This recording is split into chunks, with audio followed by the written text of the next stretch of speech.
नमस्कार मित्रों, स्वागत है आप सभी का मेरे इस YouTube चैनल पे। तो जैसा कि आप सब लोग जानते हैं, कल हम सबका हिंदी का एग्ज़ाम है। तो हिंदी का एग्ज़ाम के लिए तैयारियां भी होनी चाहिए। तो तैयारियां के लिए हम लोग आज बात करने वाले हैं हिंदी पेपर के सेकेंड यूनिट की। सेकेंड यूनिट में आते हैं विद्यापति और कबीरदास जी। अगर आप अनसॉल्व उठाएंगे, अनसॉल्व पेपर में भी 2008 से लेकर 2019 तक टोटल, मतलब 2008 से 19 तक हर एक वर्ष में कबीरदास जी पूछे गए हैं। कबीरदास जी का प्रश्न बहुत ही महत्वपूर्ण प्रश्न है और ये इस वर्ष कल अर्थात ही कबीरदास जी का प्रश्न आएगा, इसकी 100% गारंटी मेरी है। तो कबीरदास का जन्म 1398 ईस्वी में उत्तर प्रदेश के बनारस में हुआ था। कबीरदास जी भक्ति काल के निरूढ़ काव्य धारा के ज्ञान मार्गी शाखा के प्रमुख कवि हैं। कबीरदास जी ने अपने काव्यों के माध्यम से समाज की बुराइयों पर तीखी चोट की है। कबीरदास जी का नाम सिर्फ कबीर है, लेकिन ये अपने आप को दास मानते हैं, इसलिए इनका पूरा नाम कबीरदास है। देखिए, कबीरदास जिस युग के कवि थे, उस युग में समाज में बहुत सी बुराइयां थी। समाज में बहुत ही शोषण हो रहा था। समाज में उस समय मुस्लिमों का बोलबाला था, अर्थात मुस्लिम लोगों की सत्ता व शक्ति अधिक थी, तो वे दूसरी जातियों के प्रति अत्याचार करते थे। तो कबीरदास जी के कुछ दोहे मैं आपको बताता हूँ। जैसे कि देखिए, वो जाति पात या फिर मानव भेदभाव को नहीं मानते थे। तो उनका कहना था कि जाति पात ही पूछे नहीं कोई, हरि को भजे सो हरि को हुई। एक दोहे आप लिखेंगे तो दूसरे दोहे के मध्य में थोड़ा सा आप मटेरियल लिख देंगे। जैसे कि अब दूसरा दोहा लिखना है तो वहाँ पर हम उसके पहले उसकी थोड़ी सी भूमिका बना लेंगे।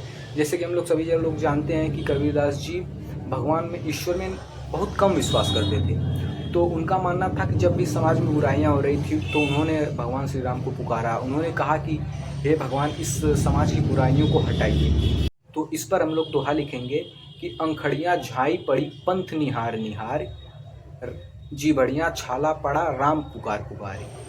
तो ये दोहा हम लोग बीच में डाल देंगे। जैसा कि कबीरदास जी ने समाज की बुराइयों पर व्यंग किया है, अर्थात उन्होंने अपनी तरफ से पूरा प्रयास किया है। वो कहते हैं कि तू कहता कागद की लेखी, मैं कहता आखिन की देखी। अर्थात कि कबीरदास जी ने जो भी लिखा है वो अपनी आंखों से देखा है और उसके बाद लिखा है। कबीरदास जी का मानना है कि वो साहित्यकार नहीं है। उन्होंने बस समाज में चेतना फैलाने के लिए या फिर समाज को बुराइयों से बचने के लिए, एक सही मार्ग पर चलने के लिए उन्होंने बस काव्य का सहारा लिया है। वे कहते हैं कि मसी कागद छुयो नहीं, कलम कहीं नहीं हाथ।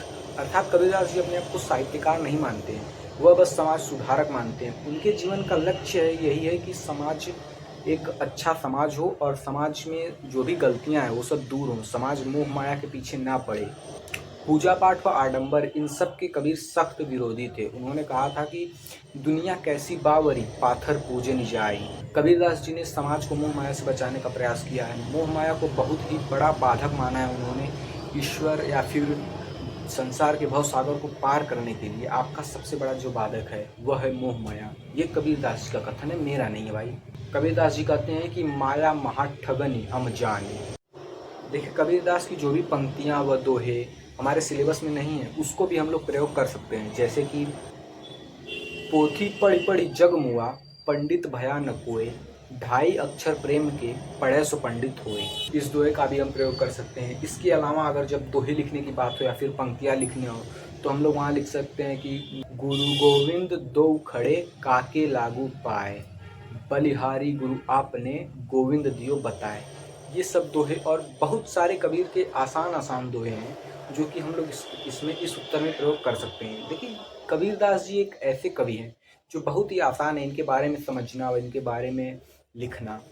तो एक जुबिन नौटियाल का सॉन्ग है कबीरा, उसका लिंक मैं भी आपको डिस्क्रिप्शन में दे दूंगा। वहाँ से आप कबीर के दोहे सुन सकते हैं और याद करके लिख सकते हैं। वहाँ से कुछ आसान दोहे आपको मिल सकते हैं। तो यह एक मेरी तरफ से प्रयास था कबीरदास जी को समझने के लिए।